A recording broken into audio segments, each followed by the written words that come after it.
Hi everyone, it's Nichol Spohr and welcome back to my channel. Today we're going to create some Mother's and Father's Day shaker cards using brand new add-ons from the Hero Arts My Monthly Hero April 2022 release. These are all add-ons from the release as well as some previously released products from my stash paired with these new products.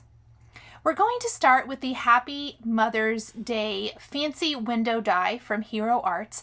I've die cut this from a 4 1/4 by 5 1/2 inch panel of smooth white cardstock. This is a beautiful decorative die, and there's tons of ways that you can customize this to work with your any kind of design really. Like you can ink blend it, you can cut it from colored cardstock, you can color it with markers like I'm going to do today. There's just lots of fun ways to decorate these images. I decided Copic markers were going to be the tool I use today. They're easy and quick, and I think they're going to really make the vines and the sentiment pop. I really love that this is a window die. You can get lots of fun results from this by layering pattern paper back behind this, cardstock behind this, or you can do like we're going to do today with a shaker window. Shakers are always fun. They're always one of my favorite go-tos, and they give you outstanding results every time. I am using YG 21, 23, and 17 for the vines on my image. I will list all the ink colors in the description box down below the video here on YouTube for easy access, as well as over on my blog. There is a link to that in the description as well. Now I went in with YG 21 first just to get that base color on my vines. I've also placed some grid paper. This is a large paper pad. It's a tear-off paper pad from Simon Says Stamp underneath my work, so that when I am coloring and get some of that ink on my work surface, it's not going to ruin like my mat, or I'm not going to have to worry about cleaning it off. I use a self-healing mat, and so I felt like this might be the best way to do that. I'm using our 30, 32, and 35 for the hearts on the vines, which I love. And then we're going to use those same colors for Happy Mother's Day. A very tone-on-tone type of look. I want to create an ombre effect with my markers. So I'm going to go in with R35 along the bottom edge of each word first. Then we're going to pull that color up, or kind of blend into the mid-tone color, R32. And I'm really oversaturating the cardstock here. This is where that paper pad, that grid paper underneath, comes in so handy. And then R30 up at the top. And again, I'm really oversaturating it to get that beautiful blend. So pretty. Let's go ahead and do that for the final two words in our greeting. I am actually not going to add any additional sentiments to this card. I didn't really feel like the overall design needed it. However, as I was looking at my card, I really wanted to add something else to this. The window is big, bold. It's the majority of the card. It is our sentiment. It is our embellishment. But you guys know me. I love to add something kind of into a design like this. And I really didn't know what that would be. I knew for a fact I was going to use the new bold print stamp from the April release for my background. And here, when we stamp and color that in a minute, you're going to see how I come to the next portion of this. I always like to tell you, sometimes my cards come to me and I instantly know what I want to do. I knew I wanted to create shakers, but I didn't have all of the steps out in my head. And I didn't realize until I stamped this new bold print background from the release. I think this is called the Flowers and Swirls bold print. I did not know until I got this stamped that there are bees in this background, you guys, and I absolutely love them. Ignore my poor ink pad. I have a new one on order. It fell off and I needed a new one anyway, so I could probably glue it back in place. I just haven't. So I stamped this with clear embossing and watermark ink, and I'm going to heat emboss with white embossing powder. And as I'm applying the embossing powder, I was like, those are bumblebees in this design. I love that. And I know for a fact that there are Hero Arts fancy dies, the bees and flowers, that I love so much. And I think the bees would be the perfect accent for this. So here in a minute, we're going to grab those bumblebees, die cut them, and color and add those to our scene. And for me, that is what really kind of brings the whole design together. So this is going to be our background panel. I did start with a 4 1/4 by 5 1/2 inch panel. Let's just go ahead and grab our grid paper so that if I have any ink that goes over the edge or whatever, I don't think I will actually here. I can go ahead and not have to clean my work surface. I only did about the center of the design using Cheeky and Blush Simon Says Stamp Positively Saturated inks. And I'm going to be layering that. That's going to be the background for our shaker window. And then I'm going to color in my bumblebees. I am so sorry also about the sun shining in the window. It isn't till part way through this video that I realized how bad the sun was shining, and I shut the blinds behind me. So I do apologize for the sun glare here every once in a while. For my bumblebees, I'm using YR 30, 31, and 23, and then some warm grays in 5, 6, and 8, as well as BG 70 and 72 for the wings. These bumblebees are one of my all-time favorites from Hero Arts. I absolutely love them, and I cannot wait to see how they look adhered to my card. When I die cut these two bumblebees, they kind of just stuck in the cardstock, which made it so much easier to color, so I left them like that. And when I pop this guy out and lay him on the card, I think you will see just how cute this is going to be. Oh my goodness, I love it. Something just a little unexpected, I guess, and really, really fun. I decided to go ahead and use both bumblebees as well as the bumblebee trail die from the Bees and Flowers. And again, that's not a new die set. This is something previously released, something I love to do in most of my card making whenever possible, is combining things maybe you already have in your stash, like I do, with brand new. It extends the life of the products we already have and love, as well as revisiting some of those favorites. And I love being able to mix and match like this. And let's see how this guy looks. I just love these bees so much. Oh, I think that's going to be the perfect finishing touch. So the final thing is this little bumblebee trail here. Let's go ahead and die cut that along the bottom edge. I'm only going to run it part way through my die cutting machine so that I don't roll over all of the coloring and things. So I just ran it through a little bit. And now we're going to grab a piece of acetate to place behind here. In addition, I don't generally like my shakers to be the size of an A2 card. It makes it a little hard to fit that in a standard A2 envelope, just the bulk of the foam adhesive for the shaker. So I'm going to trim this down to 4 by 5 1/4. I'm going to trim down my backer for my shaker to 4 by 5 1/4. And I'm also going to trim some Hero Arts acetate, just a scant size smaller than the 4 by 5 1/4, so it fits back behind that window opening. I love the Hero Arts acetate for this. Oh, I think that's going to be really, really pretty. And you might notice that some of the insides of the letters didn't pop out when I die cut it. They just kind of stick. So I'm going to take my Spellbinders Tool-in-One and pop all of those out before we adhere our frame to that acetate piece. And I did forget the little green piece down along the bottom edge, but I remember it part way through. I'm just not sure that I did that on camera. I did want to mention that in case you notice it here that I did not pop it out.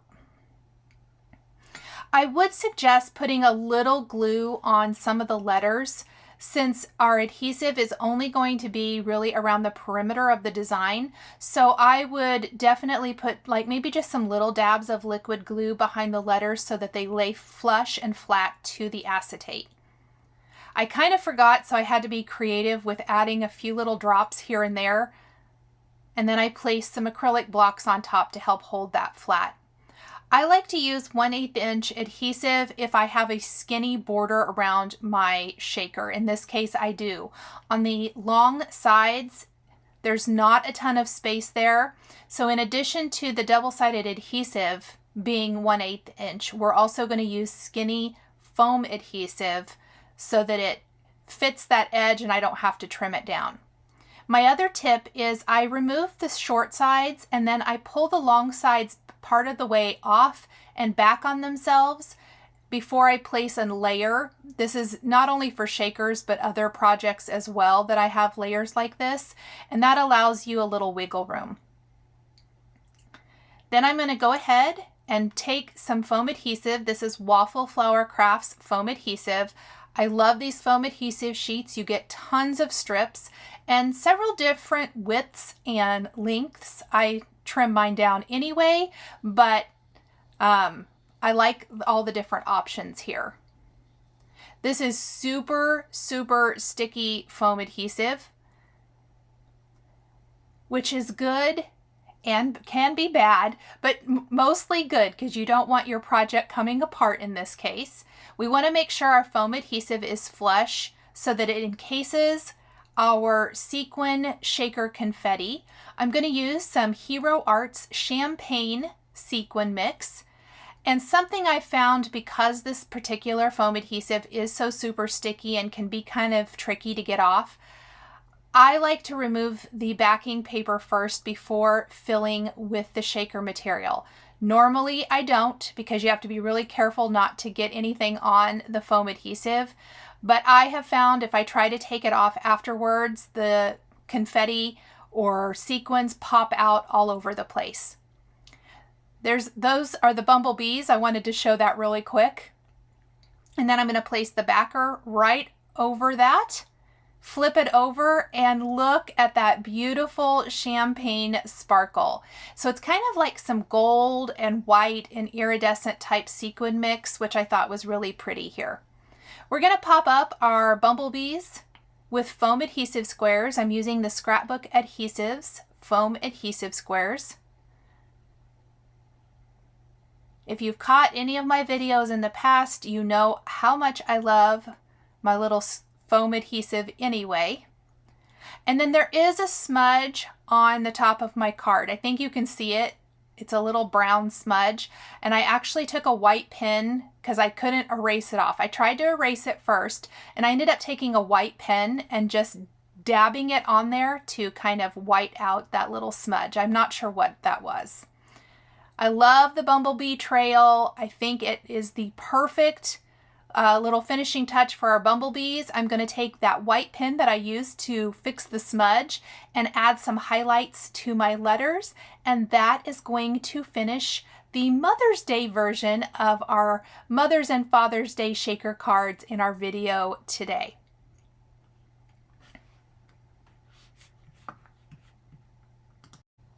You guys know how much I like hearts on my projects. This already has some hearts, and so to add some more definition to those hearts in the vine design, I'm going to take some crystal lacquer from Hero Arts and apply that to the hearts and allow that to dry, and that is it.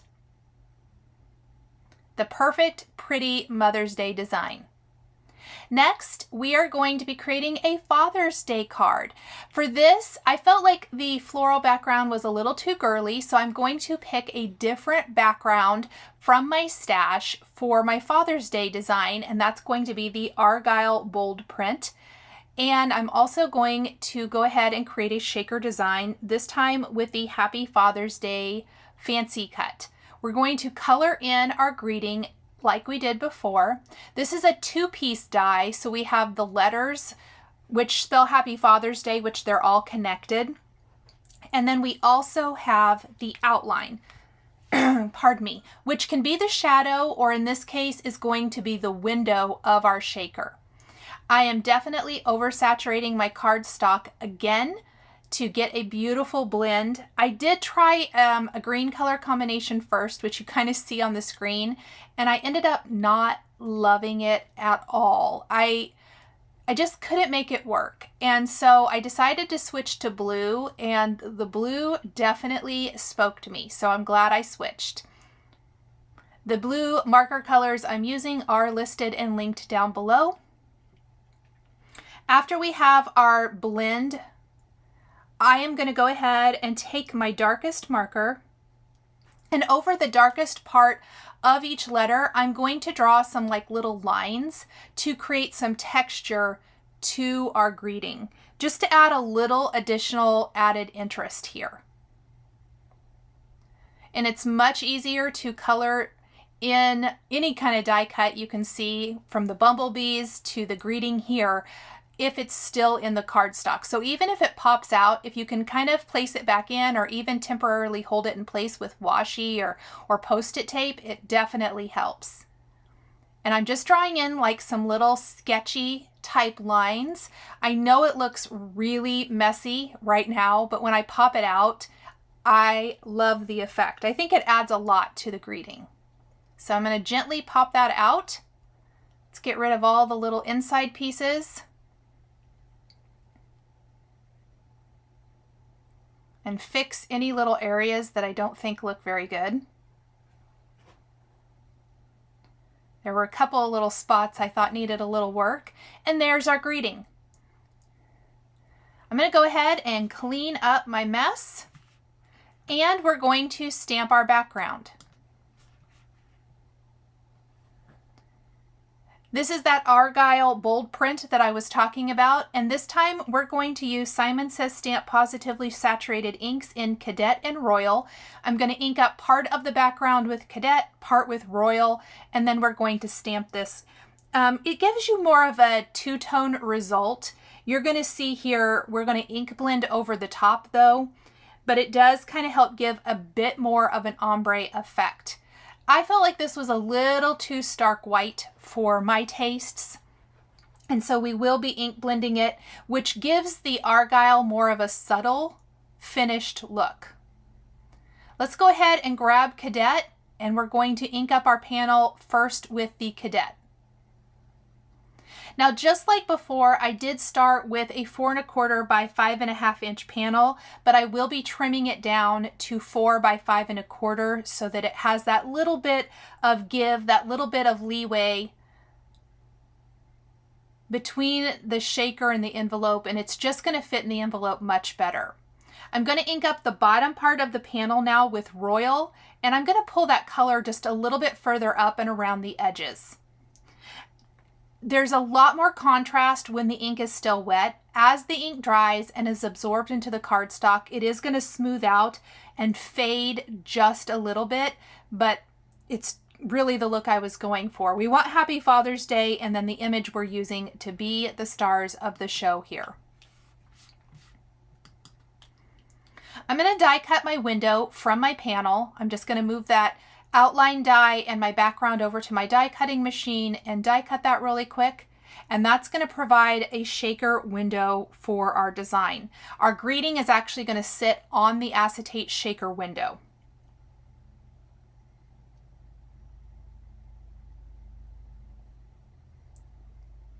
I'm going to go ahead and take some 1/8 inch tape and place it around the perimeter of the front of my window. I've already trimmed it down. I've trimmed down a backing piece as well as my acetate. We're going to place the acetate right back behind here. I'm going to do like I did before, where I remove the two short sides. I bend the long sides back over on themselves so that I have somewhere to hold if I need to. And then you can just pull out the foam tape. And then we're going to glue Happy Father's Day down to the window. And I had a little smudge. I'm going to go ahead and remove that, hopefully with my microfiber cloth. I'm going to glue down Happy Father's Day and place some acrylic blocks on top of this to help hold it down, hold it flat while that dries and while I stamp the images to finish our card. The other thing is I do want to stamp and emboss on this ink blended background, and even though this isn't a pigment ink background, it does take a little bit to dry with that much ink in the cardstock, and so you want to give it plenty of time to air dry or hit it with a heat tool before you attempt to heat emboss on it. I've stamped an image from the Mother's Day Animals stamp set, and in addition, I know I didn't stamp them right here. Maybe I do it here in a little bit. I am going to use 2 of the hearts from this stamp set for my card. Once I had this stamped and colored, I realized I really felt like I wanted to have some hearts on this too. I'm using E81, 84, and 87. And that is it, just these 3 colors. And then we're going to use our 24 and 46 for the red hearts on our card. There's also bears and cat images, as well as lots of greetings to mix and match in this stamp set. You can also use these images for other cards. It doesn't have to be Mother's or Father's Day if you don't want it to be. Lots and lots of options for this great stamp set.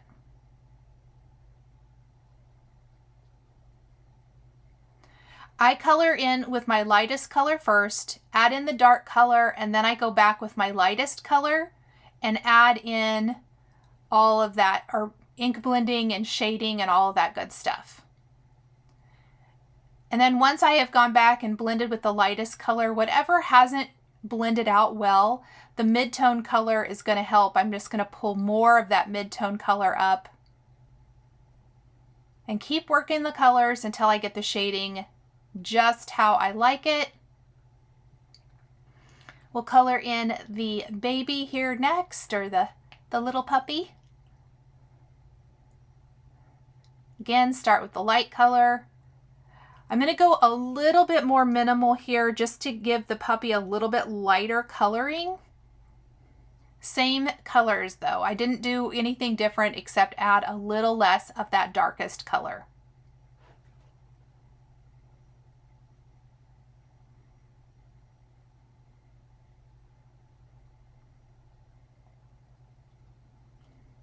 Then we're going to take the coordinating die and die cut this with our die cutting machine.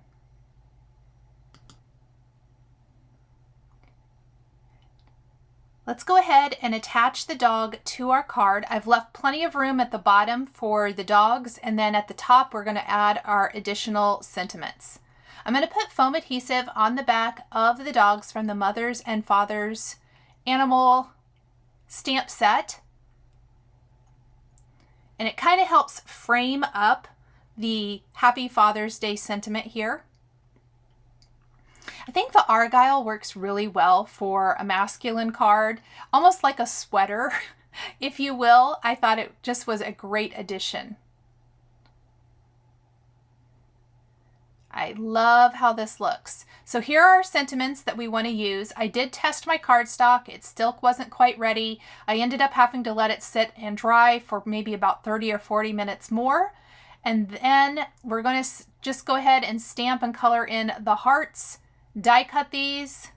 We can also add these to our design. This is our 24 and 46, as I mentioned a little earlier, and the red will provide a fantastic pop of color against our background. We're going to glue the hearts down right over the greeting, but I want to be kind of creative with where I do this so that it's still easy to read. I'm going to use a little liquid adhesive to glue those down in place, and then we will add our sentiments to our card, starting with the thank you that we're going to heat emboss in white up along the top. The other sentiment, for always being there, is going to be stamped with the Simon Says stamp Positively saturated ink in Royal and die cut with the Simon Says stamp sentiment label die to make a sentiment strip. So we're going to stamp that on a scrap of the white cardstock here. And then I can die cut that. Let's move that stamp out of the way. We'll move our background into our MISTI and line up the thank you. Just like that. We're going to grab our white embossing powder, heat emboss our greeting, and then we'll pop up our sentiment strip right underneath thank you with a little foam adhesive. We're going to back our panel with the Waffle Flower foam adhesive strips just like we did before, but this time our shaker window is not near as big as it was on the Mother's Day card. That Mother's Day window was quite a bit bigger, and I don't really need the shaker material like falling down, especially if you're setting that card up, falling down into the bottom part of the card and not being able to see it. That's a lot of wasted space. And because of that, I am going to shorten the window, and I'll show you how I do that here in just a second. Let's flip that panel over and put our foam adhesive on the back of this. So I still want the whole panel to stick up. So I'm going to go around the perimeter of the card just like I did before and frame it out. I don't have to worry quite so much that it touches and creates a bond or a barrier, I guess, for the shaker material to fall out. This is so that the entire card just pops up and is nice and raised. So I'm going to take some strips now, and this needs to be flush, and we're going to shorten up that window. So probably about 1.25 inches along the bottom and about 1 inch from the top. This shortens the window enough that that shaker material is just going to stay back behind the actual opening of our card. Just like before, I want to remove the backing paper, and this time we're going to fill our shaker with some Winter Hero Arts sequins. I know they say winter, but I picked them because it's lots of blues and whites, and I felt like it really matched the color of my card. So don't be thrown by the name of the sequins I'm using. I am going to be pretty generous as well because the background of this shaker is white. I opted not to add color because I think it helps make the sentiment pop better. But I do want a lot of interest back behind the sentiment, so I'm going to fill that quite full. I'm going to put my backer, which is just a white cardstock panel that measures 4 by 5 1/4. And there is our shaker window. We can adhere this then to a white top fold card base. Just like we did before, it's going to have that nice white border all the way around. And we will finish by applying some crystal lacquer to the hearts on this card and allowing that to dry. It gives a beautiful glossy raised finish, and I just love it. So here is our Father's Day card. And I will give you a look at both cards and both cards in action with the shaking.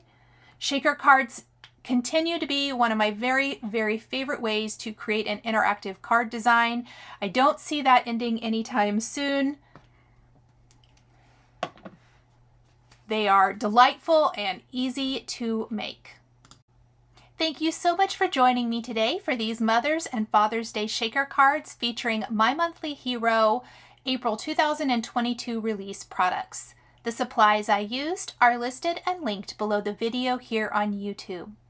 I want to give a huge shout out and thank you to my Patreon members. If you would like to become a member of Patreon, please click the link in the description down below. We would love to see you over there in that community.